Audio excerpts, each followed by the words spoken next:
Well, Brian Decker, thank you so much for joining me on the Highest Level podcast here today. And I'm excited to talk to you about your role in the NFL and your path to working with the Indianapolis Colts. But I know something that you've talked about is how people are products of their environment. And so to start with, I just want to give you an opportunity to kind of share with the audience your origin story and the environment that you grew up in. Yeah. So, well, first of all, thanks for having me. I really appreciate it. Yes, where it all starts, I grew up in southeastern Kentucky, a very rural setting. I would say very humble beginnings. Mom and dad, and I had a younger sister. And early on, probably one of the first lessons I learned in life was, from my father was hard work. Hard work and probably optimism. Dad is extremely optimistic. And very, very confident in the way he approaches things. And then my mom probably gives me the guarded side because gives me the guarded side. So you have that guarded optimism. But growing up, we lived way out in the country. Like when I say country, like way out, I mean, anyone that lived within probably anyone near us was family. And I spent most of my time growing up around adults because I was really the only boy in the area. So I spent all my time with adults. Or alone. And, I've always kind of been comfortable, kind of alone with my thoughts and my ideas. I like to spend a lot of time alone. I need that to charge my battery. I didn't start playing sports until high school because, we live so far away. My parents couldn't take me. They were working during that time, but we moved into a city whenever I say city, it's all relative, right? And, I moved into the city of Somerset whenever I was in sixth grade, and I started playing football in the ninth grade. And to be honest with you, I was not very good. And that's probably being very complimentary. I don't think I broke 100 pounds until halfway through my sophomore year. But, I really enjoy being a part of a team. I really enjoyed that team aspect, the camaraderie and all that. But, really hadn't found, I still hadn't found any success in life, nothing that I could say I was really good at. So I kind of go through school, I coast through school. School wasn't important to me. I didn't do very well in school. And after high school, I wanted to go to the University of Kentucky, but I didn't have the grades or the ACT scores to go. So I ended up going to one of the satellite community colleges for a year and a half, and in what my mother would call a failed experiment. All C's and D's. And, I don't think at that point in time, I don't think I knew how to learn or even cared to learn.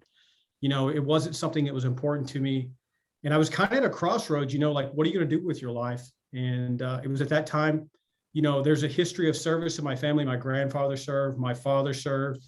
And I don't know where it started, but I thought, I'm going to give the military a try. It's a great way to kind of start over and to get into like a really merit-based activity, where, everyone's the same, and if you're willing to work hard and, do all the things that are expected of you, you can advance.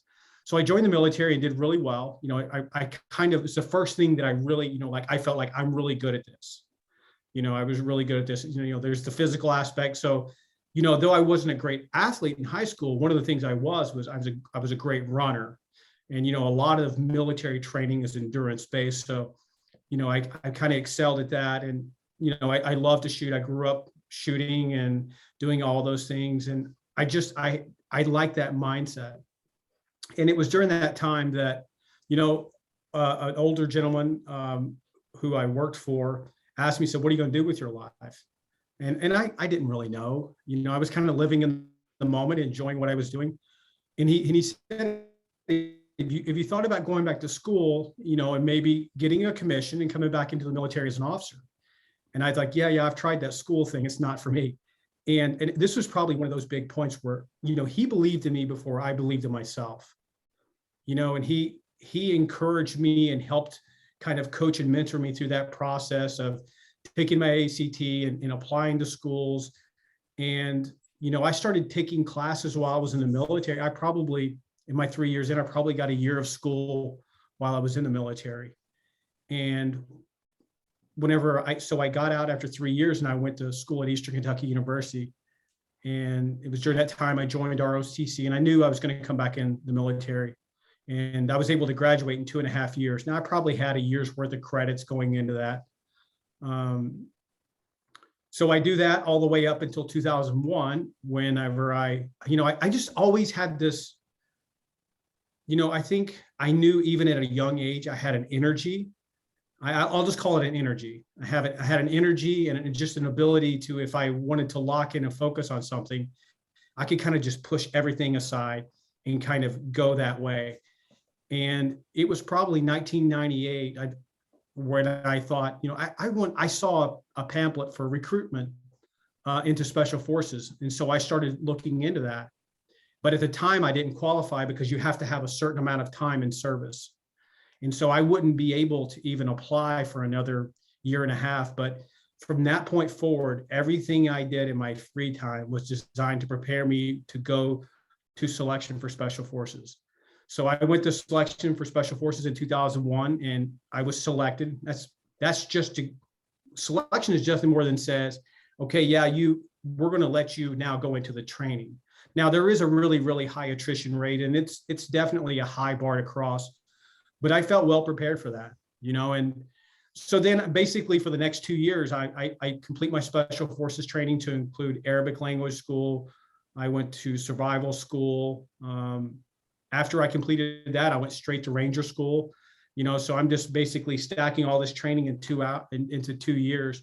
And then there I kind of go to 5th Special Forces Group, and that's in Fort Campbell, Kentucky. And during the next 3 years, I was a Special Forces team leader and later like an operations officer. But I spent the majority of that next 3 years deployed.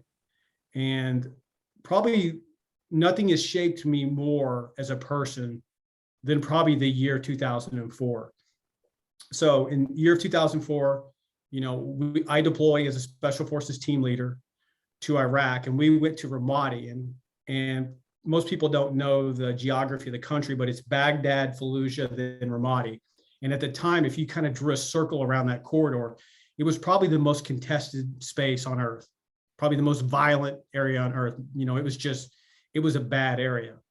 And then while I'm there, I'm going there, new team leader. And oh, by the way, my wife is 6 months pregnant with twins, you got a lot going on. So, I go there and, a couple months into that rotation, I get a call and, hey, Karen's going into labor. And my boss had already told me he was going to try to get me back for the birth if it was planned. But I didn't make it back in time. I missed the birth of my children. I was able to come back for a week. And spend, just really spent, it was a fast week. It was a really fast week. And then obviously I had to leave again and go back and be with my team. But during that time, I think it's like being the quarterback of a team. The team leader is the quarterback of the team. And then everybody around you on a special forces team has a specialty. They could be weapons, engineers, communications, medical, intelligence.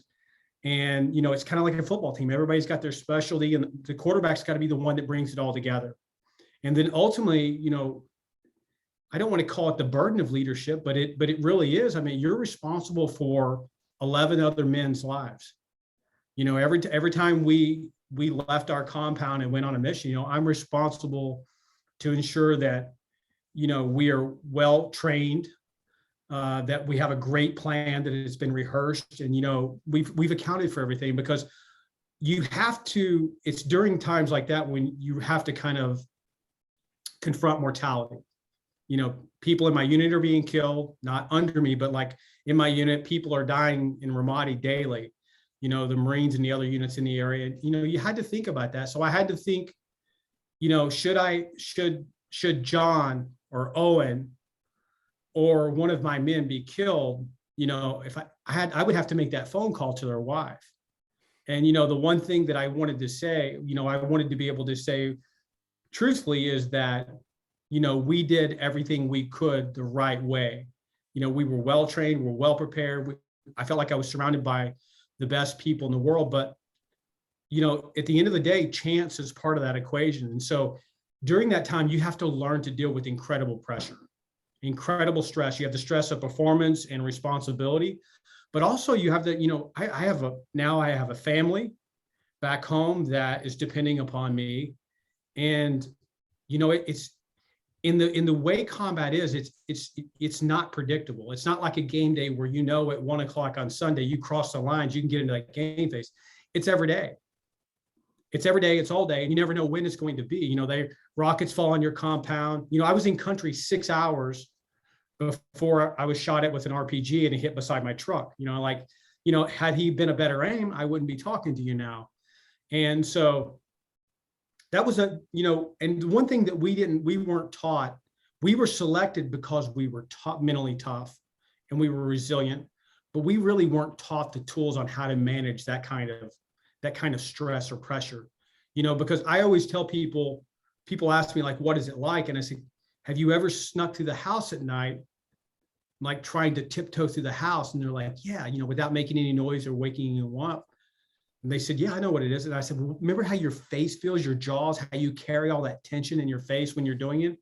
And I said, just imagine living like that for months on end, where you're constantly in this state of arousal. It's like being in a game, like all the time. And there's no real downtime where you kind of get a chance to walk away from that. So I did that rotation, did another rotation. And then I was opened up for assignment. And this is one of the things I think's really helped me with some of the things I do now. I went back to the Special Forces school and taught. They like to bring leaders fresh off the battlefield who have, they're blue. I could bring and share lessons learned and stories that were very relevant to the students I was teaching. And so I really loved that. So I did that for a couple of years, and then I went to the Naval Postgraduate School. And the Naval Postgraduate School really changed the way I thought. I've always considered myself a smart guy, but, when I went there, they taught me how to think. It's, the degree is in defense analysis. That's what all special forces officers get, but it's essentially 21 classes. It's interdisciplinary studies where you're basically learning something and you're applying it to the lens of the current battlefield, trying to basically help solve problems that are relevant to that task at hand. After, and I think I really fell in love with learning during that time. And that's when I really kind of, there's so much reading in graduate school, and you got to really, if you don't learn to love to read, I mean, it's a miserable experience. And so after I left graduate school, I went back to the Special Forces School, and I commanded survival school for a year, and then later 3 years assessment and selection. And I'm going to back up for a second. After those 3 years of being in combat, your brain gets rewired. You get rewired. I mean, you're exposed to things on a daily basis, or I won't say daily basis, but there's a lot of stuff you're exposed to. People just I don't think people can appreciate unless you've actually been through it. And, I struggled with the way I thought for a long time. I was always switched on. I couldn't turn it off. I didn't like to be in crowds. I didn't, I was I was really big on control. I wanted to control everything. And, and there was a period of time where, I didn't know how to handle and deal with that, with what I was going through. And I started to self-medicate, and like, I think a lot of, I think this is probably a story that many people can relate to, but, that was the one thing when, I couldn't sleep. I mean, I would wake up at 1 or 2 in the morning and couldn't go back to sleep. My mind was always racing. I was always on. I think it's called hypervigilance. You're always switched on, but you don't need to be. When the tiger's there, you need to be switched on, but then you need to go back into that period of boredom whenever nothing's going on. And so the only way I could sleep was basically by drinking. And so I just remember waking up one day, not feeling good. And, I put my running shoes on and I ran about 20 miles. And, I just had a Camelback, I'm drinking water, and I ran, and I had always been a runner, but it was at that time that I found running as therapy. I found that activity, much like athletes who come from disadvantaged backgrounds, activity has a way of kind of just leveling your chemicals and putting you into a better state. And so I got into this very addictive running. I mean, I was running at the high point 80 miles a week. I was running marathons. I was, ultra marathons up to 50 miles, and it was during those, I felt good during those times. And it was about that time whenever the iPhone came out. And I thought, I really wanted to know, why do I think the way I think? And so I started delving into like books on psychology and mindset and all of these things in an attempt to kind of understand, why do I think the way I think? Why am I having these patterns of thought? And I could throw an audio book in, and if I'm doing a 3-hour run, and I would just listen to audiobooks and, stop, take notes. And I got to the point where I was going through a book or two a week. And I kind of got to the point where I realized, hey, listen, you're not broken.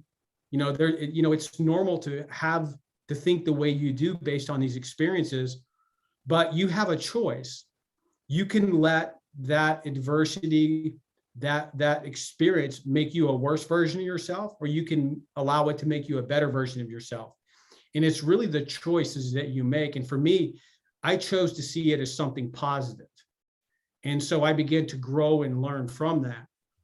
And during that time, my topics, you kind of go to the ends of the earth reading, that often, 100 books a year. So I got into like performance psychology, and I got into like the positive sides, and I got into like the mindset and decision making and team building and leadership. It just kept going. And then I was able to, whenever I got to selection, where I was going to be responsible for selecting the future Green Berets that would go to training, I really dove into like understanding selection, like talent acquisition, and reading anything and everything I could on that, from, intelligence testing, personality testing, to, the dynamics of teams, organizational theory. I mean, everything I could on that.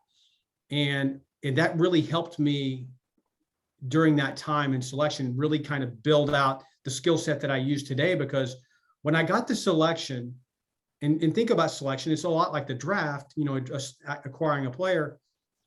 When you acquire a player, it's about, you're trying to select people who will ultimately be successful in your organization. Well, selection is designed to be a reliable predictor of success in training and further in service of the regiment. And when I got there, we had a 50% select rate, but only after those guys were getting selected, only 50% of them were getting through the training. So long story short, I done a lot of analysis, and it's kind of something I've read the first half of your book. I'm sorry I didn't get a chance to read it. I love it, and I highly recommend it. But like you said, we tend to at times over-index on those things that are easiest to measure, the objective measures. And for us, that was the physical things. We would over-index on those in our decision-making process. And one of the things that we were undervaluing was the person. And so it was during that time when I revamped the course, and our last phase, which is the third kind of gate in the selection process, it was all about selecting people based off attributes, or what you call intangibles. And so what I had to do was I had to learn to create an environment that would replicate that which we would ultimately serve. And then I had to be able to generate, observable behaviors associated with these attributes. And I had to be able to measure these attributes in a way that would allow us to make good decisions. And so it was during that time the Cleveland Browns, I think it was Mike Lombardi and Coach Chazinski and their staff, came down to visit selection. And I think it was put on by Steve Guerra. Steve Guerra was the assistant to Chud, and he was a former Marine officer. And he wanted to, what everybody wanted to know was, they didn't want to know what events we did. They wanted to understand our methodology. How were we measuring that human factor? And so what was supposed to be, I guess, a 30-minute brief lasted probably several hours. And then they reciprocated by inviting my commanding general and several of us from selection up to visit their training camp. And while I was there, I got a chance to talk to most of the people on staff. And the last person I talked to was Joe Banner. And Joe, this was written by Seth Wickersham in that ESPN article, but Joe basically said, we're missing on 50% of first rounders. And when he says missing, it's not that they don't play in the league, but you're not getting the return or level of performance that is consistent with the position where they were taken. And he said, it's not because we don't understand the talent. We know what it takes from a talent perspective to play in the league, his thesis was we're missing on the person. And so I was very quick to fire back and say, listen, Joe, I mean, anybody that says they can solve the human problem is lying to you. I mean, that's human nature's tough. Life happens, right? But I had a pretty good understanding of their methodology that they were using to assess that. And I told him, I was like, I think you could do it better. I think if you had the right, because to me, like when you're assessing intangibles or characters, it's really about, are you asking the right questions, which means, and that should map back to a model of character. And that model of character in football should ultimately map to either development, performance, or team cohesion. And so once you've kind of you're asking the right questions associated with your model, then you have to ask yourself, am I getting good information? Not, hey, coach, how do you think Joe's work habits are? How do I assess Joe's work habits?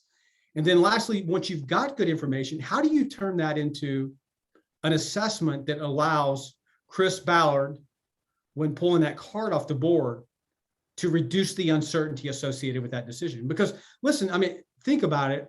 We're constantly making little predictions. I mean, that's all we're making predictions. We're making bets, right? And so probabilistically, my way of thinking about it is kind of like what you said in the book. Once you check the talent block, and then that gives you your population now that you're considering, I think character can tell you of the remaining people who are most likely going to be able to see, play at the level that you think they can.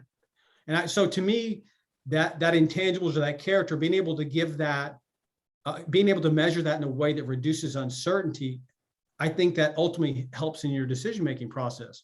And that was what I told Joe. I was like, Joe, I mean, what if you're 3 to 5% better than the competition, like you said in your book, and you can compound that annually over time? That's a competitive advantage. And so, unfortunately, Joe and Mike were fired before I even got there. During a transition. They were going to hire you, correct? They're the ones that did hire me ultimately. Okay. They're the ones that, I signed a contract with. But then, Ray kept me on, and Ray was great. I loved working with Ray Farmer. He's a great human being. I think he's a great talent evaluator. But still, I don't think, and I think he appreciates the character of players, but it wasn't the same vision necessarily that Joe had. So I do a couple of years there, and then, there's a regime change, and how those work in football. And, when the boss goes, they clean most of the house. Clean slate. Clean slate, and so it was probably, again, one of those best experiences, or one of the most meaningful things that ever happened to me, because for a year, I still had a year remaining on my contract. I was out and I had time to reflect, and think about that. Do we ever truly learn without reflection? Sure, there is a passive form of learning through experience, but I was able to reflect upon my experience and to really put on paper and create and just really flush out my models and my ideas, so that if I ever got this chance again, I would be able to use that experience, turn that experience into something positive. So then Seth wrote that ESPN article, which generated some interest. And luckily, one of the first people to call me was Chris Ballard. And Chris is an incredible person, if for many reasons, but for one is he's extremely curious. Like he has all these connections that are very, very disparate. He's always talking. He's talking to GMs in other sports. He's talking to, leaders in industries. He's always looking for people, and he's just he wants to understand, he's trying to learn and grow, and so we struck up a conversation, and that went pretty well. And then later on, probably 4 or 5 months later, I was in Kansas City at a time, and we just met for coffee, and we kind of talked through, and I felt like it was a good philosophical fit. I knew if I got another opportunity, it had to be with the right team, because if they don't value character, if they don't value culture, if they don't see that as a source of competitive advantage, then they're not wrong, but you're not a good fit, because you're going to have a hard time creating value. So after that, Chris basically said, hey, if I ever get a shot, I'd love to bring you on. And, talk is cheap. A lot of people say, nice things, and you don't really know whether or not that'll ever come true. But, I think after he had interviewed once or twice in Indy, he had sent me a text and, basically said, hey, listen, probably I'm likely to get this job. And if so, I'd love to entertain bringing you on. So during that time, I had quite a bit of interest. I was able to interview with multiple teams, and I had multiple offers, some of which at face value were better. I mean, the titles were better, the money was better, but I knew that you want to work with and for good people. You want to work with somebody who has a compelling vision. You want to work in a strategy to achieve that. But most importantly, you want to be able to work in a role where you're contributing value. It ain't about getting to the league. It's about being able to contribute, knowing when you go out there on Sunday that all of us in some way have contributed to what we're putting on the field, whether that be good or bad, so Chris gets a job. And then after the draft, he brought in me, Ed Dodds, who's now the assistant general manager. He brought in Morocco Brown, who just recently got promoted, and Rex Hogan, who's the assistant GM of the Jets. And, those early days are great because you're kind of starting over from scratch. And we had a chance to kind of build it up, and that's largely Chris's vision. And I think, Ed's like the front man. Ed's like one of the best, like, systems guys, like you give him an idea, he built it out, our pro and scouting, our college scouting processes, our information systems, everything is like extremely, extremely detailed and articulated and captured. And one of the parts that we really took the time to build out was the character portion of that. And so I had my ideas on what that should look like, but to build that model, I talk with everybody else, what do you see it as? And what do you see it as? And, talking with the coaches and scouts and everyone else. And I basically consolidated all that information and said, here's what you said. Here's what you said. These things all mean the same thing, here's kind of what I'm proposing to you to be the model. And we agreed to that. And then I developed a grading scale that has it's behaviorally anchored. So you're not just saying, I like a dude, he's good, he's bad. No, you have to be able to substantiate that with observations or input. And during that time, I basically detailed out kind of my process of assessing character. I authored that portion of our manual. And soon thereafter, in that fall camp, we brought all of our scouts in, and I taught them our methods, because it ain't about me, it's about the team. And they're the frontline soldiers. They're the ones going in and out of the schools. Therefore, and what I want them to do is that same thing. Are they asking the right questions? Are they getting good information? Are they making good assessments?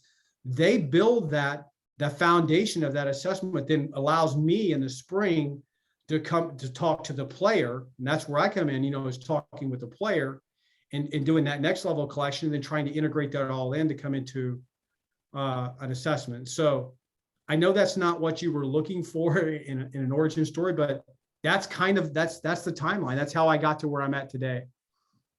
First of all, Brian, that was awesome. I didn't even have to ask like the 3 follow-up questions I had.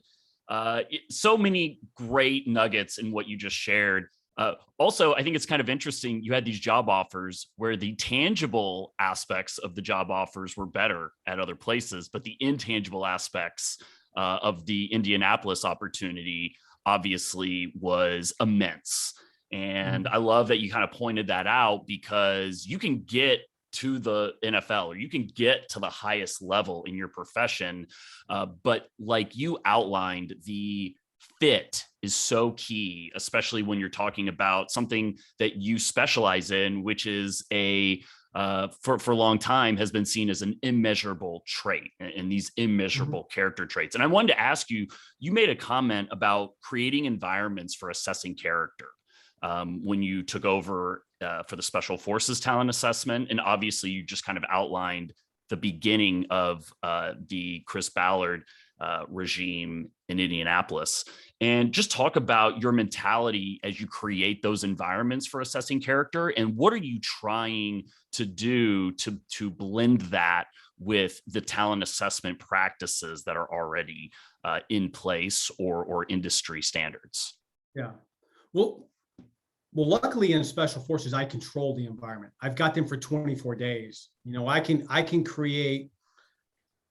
totally create that environment.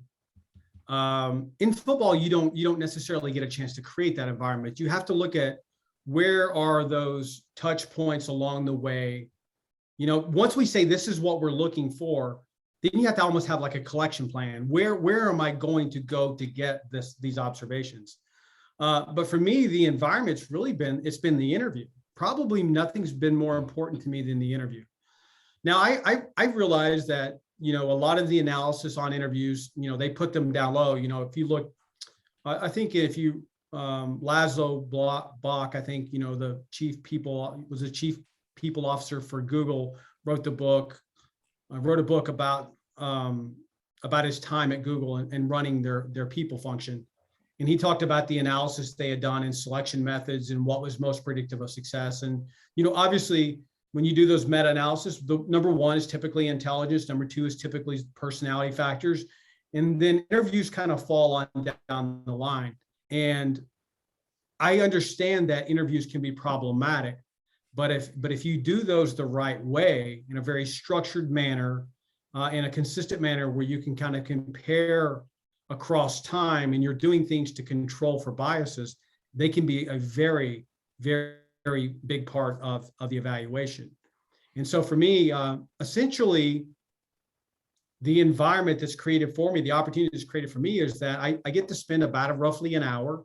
Sometimes it's more. I'll do multiple touches if I need to, but generally I'll have about an hour with a player where we just talk. I'll let them tell their story. People, places, and events that shape the person and the player you become. And what I'm really farming that for are, I'm trying to understand their beliefs, their values, their attitudes. And, specifically, I'm assessing, the traits associated with our model, because ultimately I've got to be able to answer the question, at the end of the day, when you're making an assessment about character, I tend to focus heavily on let's call it a developmental mindset. You could call it other things, but it's those factors associated with growth and development, because nobody's a finished product. You want them to grow and develop. And then secondly, it's those things that are associated with performance. And then, obviously, as a part of that process, we also look at personal behavior risk, but that stuff is usually pretty well known. So I really spend most of my time in that first two areas. And, I would say, I felt like I've gotten consistently better over time, because I go back, almost annually, every guy in our roster that we selected that I interview, but also just kind of looking at guys in the league and how they're playing. And I go back and look at, did I get this one right? Did I get it right? And it, is something, would I change that evaluation based on what I know now? And if so, is that something that I should have picked up during that process or should have known? Or is that something that's kind of just happened as a result? But, it's going back and looking at those cases, whether you got it right or didn't, and creating these cycles of learning around that, that's really, I think, advanced it. But probably the one thing that's helped me with character assessments more than anything was 3 years ago, whenever, Chris and Coach made me the director of player development. And because what that did was that put me in the room with the players, that put me on the sidelines, that put me at the practice field, in the weight room, in the training room, that put me in their environment. And I got a chance to see what works. And I could really refine that model, because then it wasn't this hypothetical based on some sort of, evidence-based study. No, it was about something that I knew. And because, like you said, character is not a substitute for talent. It's not a substitute for talent. And the one thing that I found about character is one of the reasons why I don't think that most people find in large studies that is predictive of success is that it's different for every organization. If you listen to Pete Carroll talk, everything is built around competition. If you think about, the New England Patriots from afar, and I don't claim to understand any of these guys' culture. I'm just saying, anecdotally listening to what comes out of there, it's about doing your job, being a smart player, making good decisions, understanding your role, and everybody has. So for those reasons, everybody's culture and the character that they're looking for is a little bit different. And for us, I'm trying to select for the Indianapolis Colts. That's ultimately what I'm trying to do. And one of the things that helps me is I know what works with our coaches. I've been in those rooms. I see how they teach. I know what's giving them problems. And so I can typically tell you whether or not a player is whether he's going to be a good fit for that room based on the composition of the players or for that coach. And listen, we're not trying to create a cast where we have just one type of guy. You have to have that diversity of kind of ways of doing things. And a part of that is just understanding the player in a way where sometimes, when a player and a coach aren't seeing eye to eye, they're not necessarily wrong. They're sometimes just different. And being that intermediary, I can help each of them navigate that in a way that's best for themselves and the team. Yeah, it's interesting. You talked about being your role is obviously specific to the Indianapolis Colts, just like Pete Carroll for the Seattle Seahawks, Coach Belichick for the Patriots. And I think people look at them from afar and think that they're different. But a lot of the players that have played for those same organizations have said that they're actually the exact same. To your point, they may have different things that they emphasize that they think are critical to winning, but they've still reverse engineered their entire process to make sure that they get a competitive person or they get an intelligent, smart football player. Yeah. And I love how you kind of illustrated that. And you made a point earlier about, people having maybe some time off. You mentioned your year between working with the Browns and then working with the Colts and kind of solidifying a lot of the things that you had done before and into your next opportunity. I'm curious if there were any early mistakes or evolutions or adaptations that you made early on that kind of stood out to you that you think are critical to the success that you've had here recently. I don't think I had a really big impact in Cleveland. And a part of it is I didn't really understand. I thought I knew football, but I didn't know football, and I think a lot of people think that they know it, but it takes years of being in that culture to truly understand football, to understand players. You have to go through that cycle a couple of times to really get it.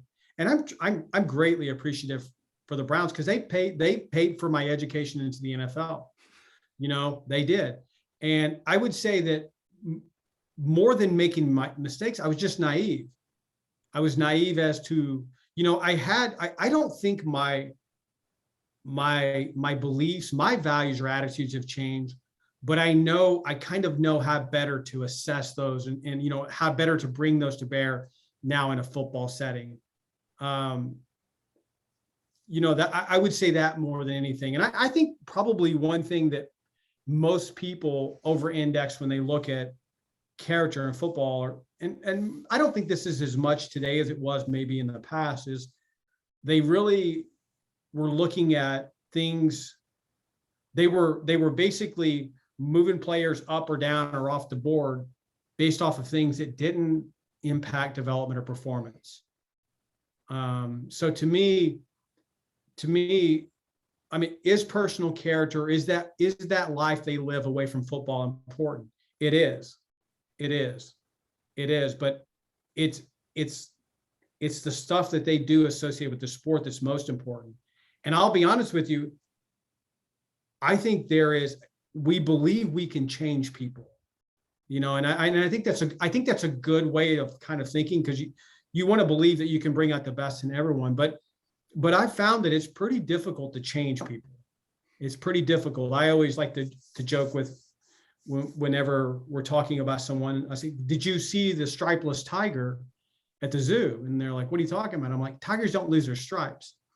They don't, people will change in the margins, but if you really know the person really, really well, and you've been able to determine it wasn't something about his environment that created that, you have to make sure you're understanding context. But if they don't really change, they're not going to suddenly fall in love with the game.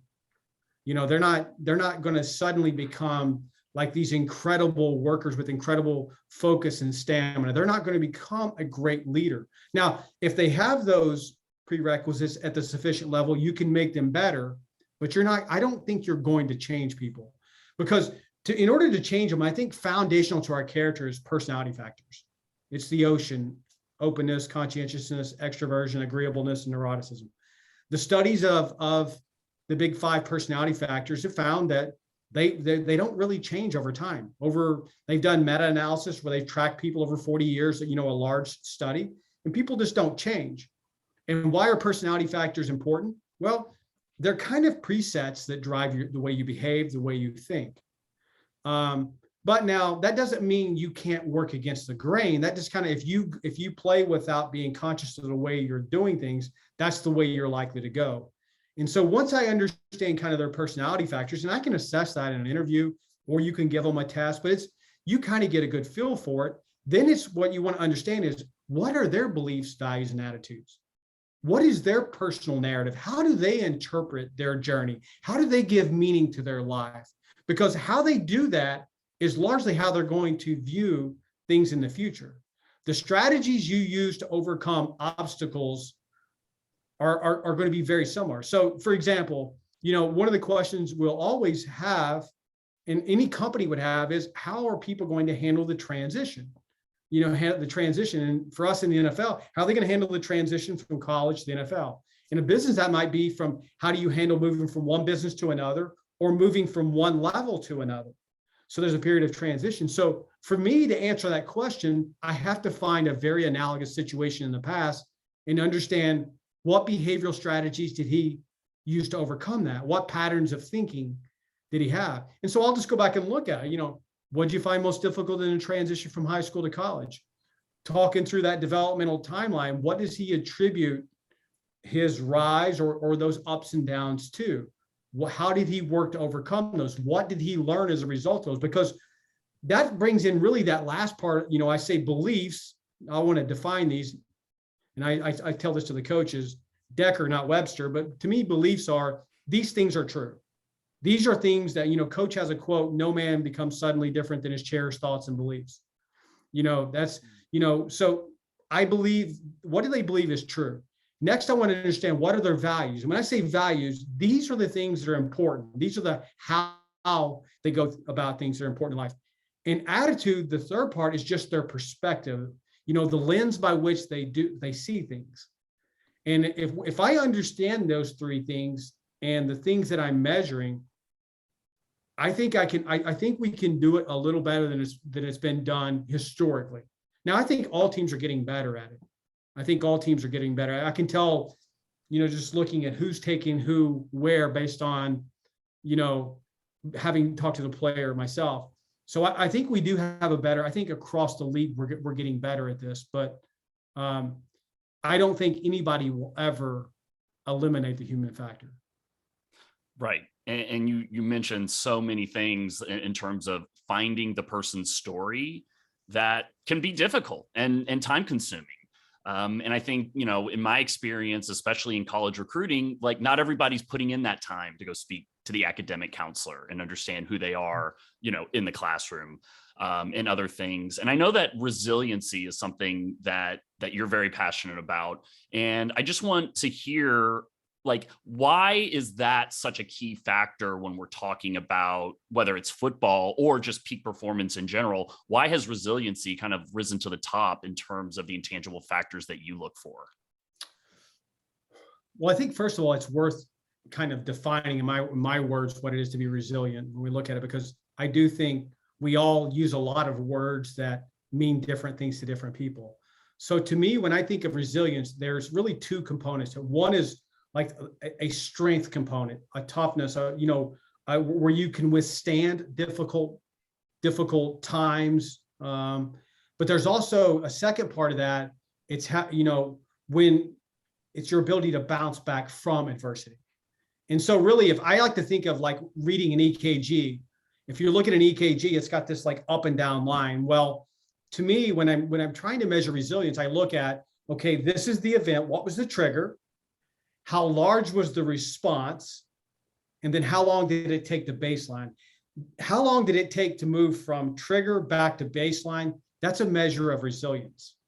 That's a measure of resilience. And then once you kind of understand that, then I also look at how often that they're encountering those situations. So why is resilience so important to me? Well, first of all, I mean, we said it last year to our team. Chris said it, and he got the quote from somebody else, but he really captured it well when he said, everything we want to do is on the other side of hard. Everything we want to do is on the other side of hard.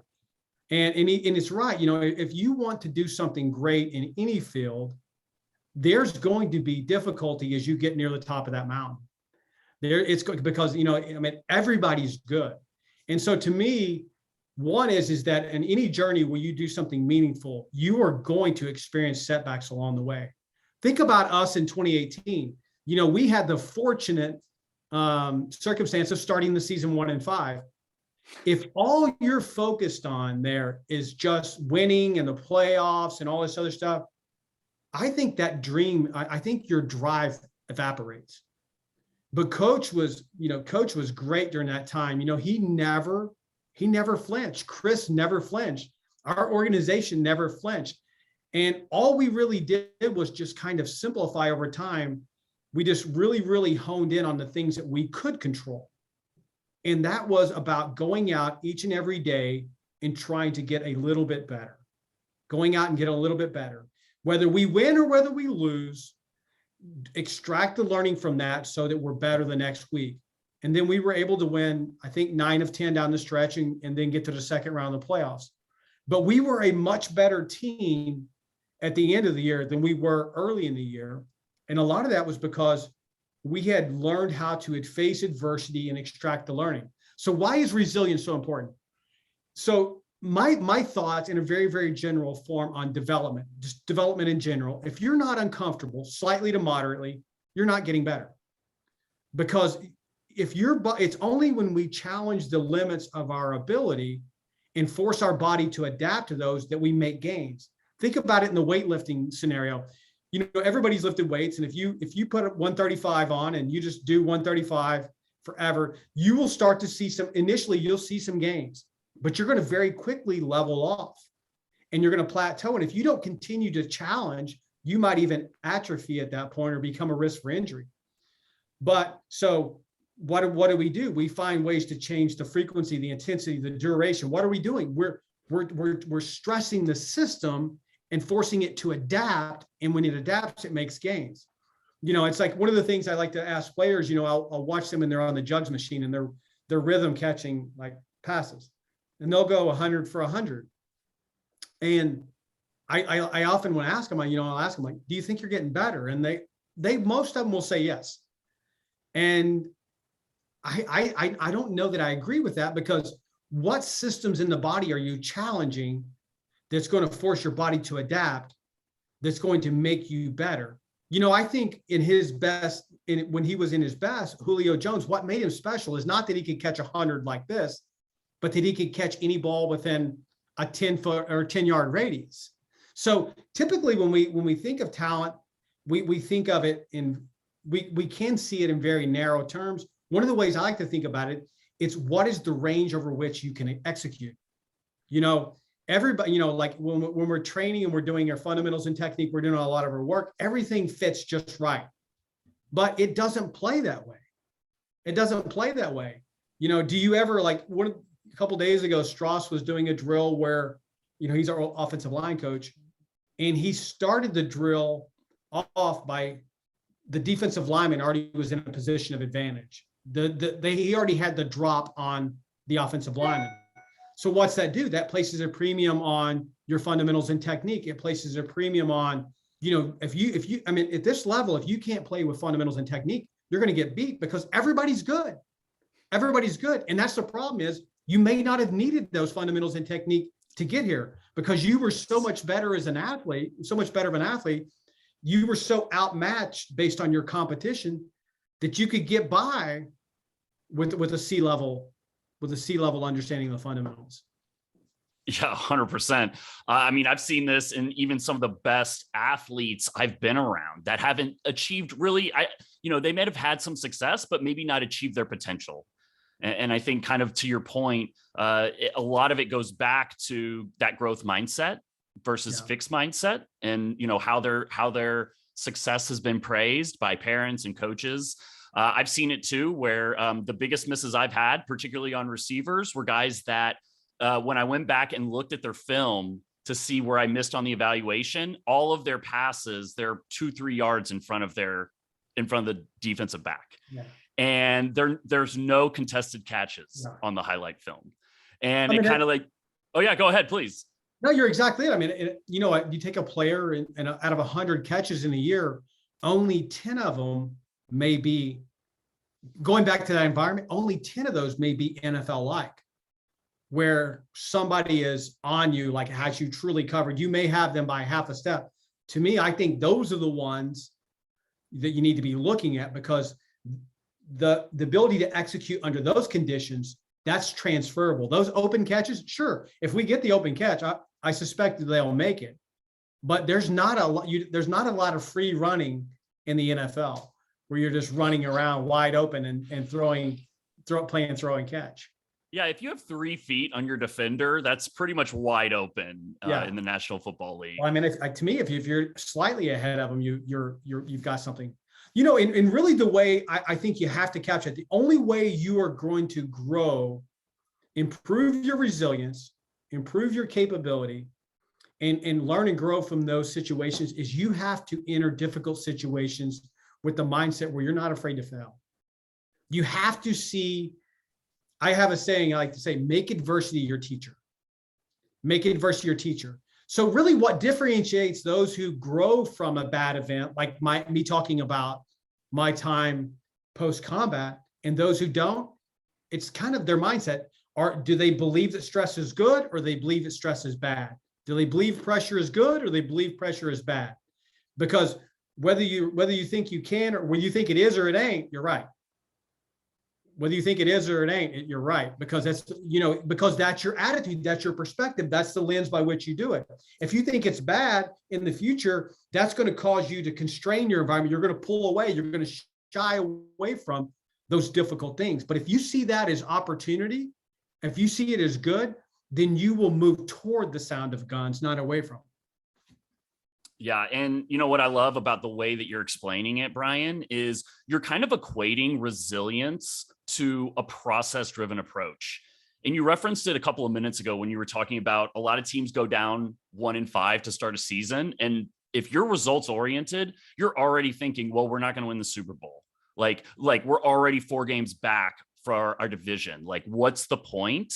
But if you take a process-driven approach, which you can look across the teams that sustain success across professional leagues, they all have that process-driven approach, and it equates exactly to the way that you described it in terms of the resilience to like face that adversity, have setbacks, experience random events, and come back stronger. And I love the way you kind of illustrated that there. I want to be respectful of your time. Can you hang out for a couple more minutes, or do we need to wrap up here, Brian? We can go till 2:20. Got it. Cool. Okay. You said something about the culture, right? And I think kind of like the process-driven approach, I think a lot of times is kind of embedded in that culture. And you guys have done a really great job of drafting, especially over the last couple of years. And I'm thinking of guys like Quentin Nelson and Darius Leonard. But I was wondering if you could just kind of illustrate either those guys or maybe other individuals that we're not aware of that can kind of come in and have that ripple effect of the intangibles that they bring and kind of build that winning culture that you desire on your team. Yeah. So first of all, when we think about culture, we think about that's our collective identity. That's who we are as a team. And so to me, if you think about the character of a player, what is the culture of your organization, but the sum character of your team. And for us, we have been very deliberate, Coach and Chris have been it's been a very deliberate process to get the right kind of guys on the bus.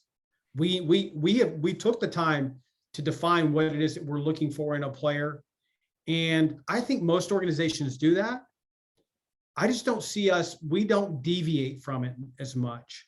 I think having values or having attributes or all that stuff, if it's not reflected in the way you make decisions, then maybe it's not as important as you say it is. And there's nothing wrong with that. But for us, we see the culture of our organization, the character of our players and team. We believe that's a source of competitive advantage. We think it's part of the glue that keeps them together during both good times and bad. And, so 2018 was the first draft that, Chris had. Well, he had 17 draft, but it's basically, he was hired in, you're brought in late in the process. But in 2018, that was our first year. We had our systems in place. We had everything, we knew what we were going to, we were able to execute the full cycle of the process. And, character was very front of mind in that process. Was it the most important thing? No, it's not. Like, I'll tell you again, character is not a substitute for talent. Character is not a substitute for talent. But I do believe that character, specifically the developmental aspects of it, is the bridge between talent and performance. I think character, with an emphasis on the development's the bridge between talent and performance. So we were very conscious in the decisions we were making in free agency as well as in the draft on who we were bringing on board. And I'll give you an example of one, and I've told this story several times, but Quentin Nelson. So first of all, teams typically just don't take guards fifth in the draft. They don't do that. That's, typically there's this positional value and they're not seen as, whatever, most people would have had that on down the line. But for us, Quentin was special. Quentin was really special to us, and the parts of his story that really, really resonated with me was, I talked to him about, why did you go to Notre Dame? And he said, and, I'm paraphrasing this and I may mess a bit of this up, but I think it's like generally correct. He said, they had the top recruiting classes in the nation a couple of years in a row before I got there. And then I immediately say, well, why do you want to go someplace where you have these entrenched starters, you have multiple great recruiting classes in front of you? A lot of people avoid those. They go someplace where the pathway to playing is a little quicker. And he was quick and just very matter of fact in saying that, because if I can't beat them out, I'm never going to make it to the NFL anyway. And then further we go along and we talk about coaches, and he brought up Harry Hiestand. And I was like, he said, of all the places that I went, he goes, I felt like going to Notre Dame was best for my development. So he's taken the long view. He's not saying that's where I can play early or that's where I can do X, Y, and Z. He goes, I thought it would be best for my long-term development. That tells you that he's intrinsically driven. He's about growth and development, about continuously getting better. And I don't think he'll ever drop that. Do we all want to be successful? Sure. But if you live in the world where you're fueled by external accolades, at some point in time, you're going to find yourself in a desert. And, whether that be a slump or an injury or something where all the praise and all that stuff that's external goes away. And if you don't have it in your heart, a strong internal drive, you don't weather that storm. You're not able to sustain that motivation that allows you to work through an injury or to overcome a setback or whatever that might be. So Quentin had that inner drive. And then another thing was, he talks about getting there, and he said, I get there and he goes, I'm not doing well in school. My girlfriend breaks up with me and I'm getting my ass kicked every day in practice. And it's like, that's not what he wanted. He thought he was going to be able to play early, but he very quickly understood how difficult it was going to be. And a lot of people in that moment would have said, and I hear this a lot, well, I got to wait my turn. I got to wait my turn. And that isn't what he said. He said he ran Harry crazy that fall, meeting with him after. He's meeting with him after and getting more, and he's just talking through, and he's, people in practice are getting mad at him because he's practicing too hard, running cards against the defense. But, that kind of shows you that it's that unwillingness to accept the status quo. I knew that for everyone, it's going to be a struggle making that transition as you come up to performing at your highest level. But I knew that he would handle any setback better. And then, I'd say lastly about that, even though he's not the most talkative person, he has a way he carries himself and a toughness and a way that he puts team first that's contagious. And to me, if your best players are the best people on your team, you're going to be in a good spot. Where you're going to find trouble at is if the best players on your team are not your best people. They don't have to be your best, but they need to be essentially standard bearers for what you're trying to do as an organization. Otherwise, you're going to find yourself where you're conflicted between what you're getting and how it's being done. And so for me, Quentin was a great first pick for us because, he stood for everything that we had just went through in building that model. He stood for everything. And we knew that he would make our team tougher and that he would be a future leader. And I think he's a two-time captain now. He'll probably be 3 here. And he was a 2-time captain at Notre Dame. And when we get to the top, he'll be a big part of that success. Not just in the way he plays, but the influence that he has on those around him. Correct. And the ripple effect of intangibles is so strong, just in general, but in particular, when you can take your best player or the people that represent your culture the most, and everybody can point to that one person and say, this is what we stand for. This is who we want to strive to be. And it's interesting listening to you talk about it, because I think the misconception and where a lot of teams go wrong is they think like the more premium the draft asset or like the acquisition cost, it's like the bigger chance they have to take on talent.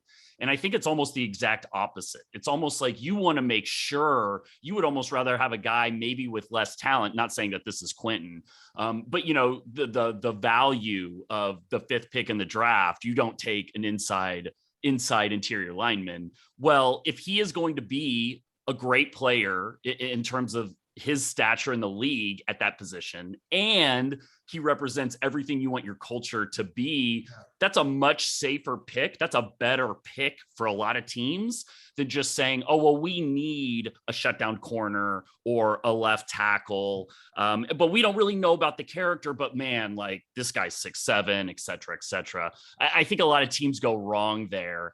And I think you see it in the best teams is that their best players are directly aligned with the culture they're trying to build. No. And please. I do think, for us, Chris makes the decisions, Ed runs the process, we all provide input. But when you have talent and you have character and there's a clear pathway on your team for that person to make an impact early, you get excited. But I definitely would agree with the characterization that you made. And you're doing a really good job of answering this next question. So if you've already answered it, that's perfectly fine. But you guys talk about Colts character, and you guys also have something called a blue card in your evaluation process. Just kind of share with us how those blend together and the success that you guys have had with those blue card players you've brought into your team. Yeah. Well, it's kind of interesting. It's kind of like we talked about attitude again. What is the perspective you take of character? And I do think a lot of organizations look at it more as a risk management process. They're trying to down select or select out those that they think would ultimately be an issue. They're trying to select that. They're trying to cut off the bottom end of the tail. Well, the blue card process is designed to identify the top end of the tail. the best character. And, we have, I mean, it's a pretty rigorous process. I mean, obviously if you're the area scout and you've done the work, you can nominate a player as a blue card candidate. But the process that we go about to get there, I mean, those are in those final days leading up to the draft. And if that card's going to turn blue, there's a huge discussion from everybody in the room. And we have to be right. I mean, that's not one of those where we have to have conviction that this guy is truly what we are looking for, like 100% across the board. There's no downsides to it. They truly are. They check every block that we're looking for. And historically, those guys have not let us down. Those guys have not let us down, and we have a bunch of them on our team. And it's one of those things where, even coach comes in, like during, late in the draft, and he'll see those cards blue. He has seen, I think has increased the trust level. I mean, I think he's always trusted Chris and the coaching or the scouting staff at a high level, but he's seen how impactful those players have been. And when he sees that blue card, he gets excited. And so to us, I mean, it is a very collaborative, like everything has to align, everything within our model, everything, there can't be anything that's not right there, because when you do that, I mean, you're basically stamping and guaranteed we are like we're betting the house on this one. Now that's not, and those guys aren't always in the first. Some of those guys are way down the board. And, a guy that I recommended a blue card for this year was, I think we took Andrew Ogletree in the 6th round. Was it 6th or 7th? 6th, I believe. And to many, I'd say a lot of people didn't know who he is. He's a former wide receiver, converted to tight end, who plays at Finley and then goes on to Youngstown State, and not a huge amount of production. But he is genuinely a great person. He is a great human being inside. I mean, like, he's the type of person you want your daughter to marry. If you have a son, he's the type of person you want them to be. He is a great, great person. He's extremely intelligent. He's super high character across the board. So to me, he's a blue card. He stands for everything that we look for in a player. Now, I'm not saying that Drew's going to be X, Y, or Z, but the one thing that I will bet on, he's not going to beat himself. He is not going to beat himself. I mean, and you know what? He is going to be a great teammate, and I think he'll outperform where he was taken in the draft. I'll be on record for that one. I'll put myself on record on that one. Yeah, I love that. And I think that what I also like is that it's not just guys at the top of the draft, right? Yeah. Like it can be a 6th round pick where on paper, maybe they don't have the talent, or they're 6'3" instead of 6'5". But like you said, they represent, and the character and the culture that you're talking about is what allows a quote unquote average player to become a good player, and what allows a good player to become a great player. Well, the good thing about Drew is I don't think we sacrificed on the talent. What we were taking a chance on was the inexperience. Mm-hmm. What we were doing is taking a chance. We believe he has win with traits. We don't feel like this is one where, he has a sufficient level of talent. He's a great kid. No, we think he has win with traits, and he's a great person. He's a great teammate. He is exactly what we're looking for. So to me, now that doesn't mean it's going to be easy, but I trust the person. And that's one of the things that Chris has been really good. I think anybody who's hiring in any industry you got to make sure you know the person. You got to get beyond the resume. I read a great book one time called Chasing Stars, and it was basically about the portability of talent performance, where what they looked at was these high performing fund managers, people who worked on Wall Street. They were the best in their category. And so he wanted to see that when they moved to another organization, did that fund performance move with them? And what he found was it generally doesn't. It generally doesn't. So that tells you there's other factors at play in that. And that's, to me, like, this isn't just about talent. We want to understand the whole picture. We want to get it right. That doesn't mean everybody's high levels, like everybody else is good at scouting too. They know who the great players are. They know who are the great people. They know that. But I think our philosophy might be a little bit different, but I don't want to speak out of turn. Ultimately, Chris is the one, that's his vision, that it's heavily informed by, Ed and coach. And, and I think all of us contribute to it in some way, but, it's a big part of our process. Certainly. And as we kind of wrap up here, your work and Chris Ballard's work are two people that I look up to and have drawn a lot of inspiration from. And you mentioned trust a moment ago, trusting the scouts, and a lot of the articles that I've read. And I know you guys have like an Inside the Colts series. And I've distinctly heard Chris talking about, wanting everybody to contribute to the conversation and wanting to hear from everybody in the room. And so I just want to, as we kind of close, just give us a little insight into Chris's leadership. And it seems like he builds a really collaborative environment. And maybe if you could just give us a couple of insights into that leadership and the environment that he's built there in Indianapolis. Yeah. I put Chris and Coach together. Both are incredible people. They what they stand for, their beliefs, their values, the way they treat people, how inclusive they are. They're both great people.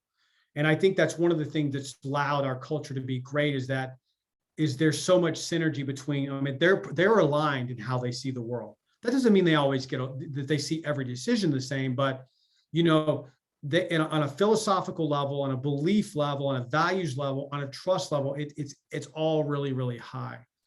But when it comes back to Chris, like I said before, Chris is extremely collaborative, extremely, extremely collaborative. I don't know how other teams work. I just know this: everybody is in the room. Everybody's in the room all the time. And one of the things that, what comes with that access is trust. And, we've never had anyone to violate that, but, and I don't think anybody will, because they understand what a privilege it is to really to be a part of every aspect of it, and to weigh in and have an opinion. And so to me, so Chris is very collaborative. And not only that, he looks at things from every angle. Every scout has when you're sitting here watching film, every scout is weighing in on that process. The docs are weighing in, the analytics guys weighing in, everybody's weighing in. Chris is talking to coaches and our coaches and the players' coaches, and his ability, I think what makes him special is his ability to arrive at a final decision. He can take all of this disparate information, all this stuff, and just coalesce it into something and just make really, really good decisions. And I think a part of that is he's very intelligent. He's very well read. He's constantly looking to grow personally, whether that be talking to general managers and coaches in other sports.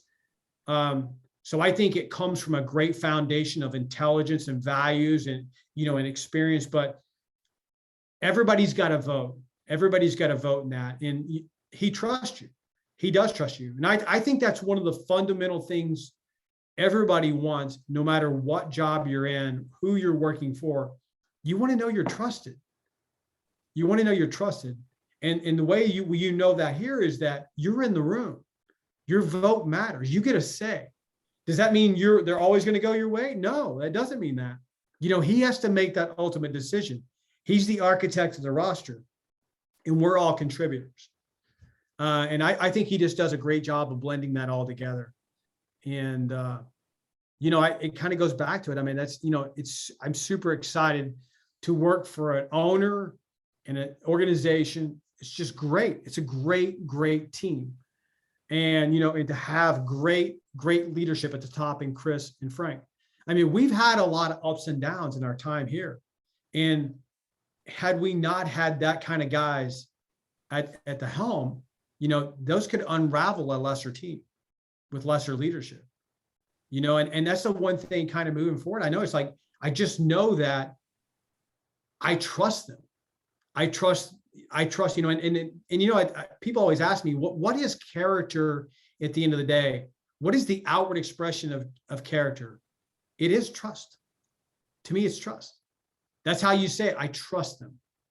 And like, I don't think there's anything worse you could say about somebody than to say you don't trust them, So, and trust is one of those things that, when we don't want to go off too far on that, but like, trust is huge. And in this industry where it's all reputational based and it's all about, everybody knows everyone. Everyone knows everyone. Once you're in the league, all the players and everyone knows everyone. And trust is a currency that allows you to kind of move through that process. Yeah, beautifully said, Brian. I think, I'm reminded of a quote by an NBA GM: organizations win championships, not coaches, not players. It's the organizations. And I love that you use the word alignment and through Coach Rick in there. And I apologize for missing him. But as I mentioned, you and Chris are both inspirations to me. Obviously, I drew a lot of inspiration from you guys in my book because this is something that I felt very passionate about throughout my coaching career, and just the emphasis that character has on the winning teams and that it should have for everybody. So this was really a treat for me. So thank you so much for spending the time today and going over our time limit today.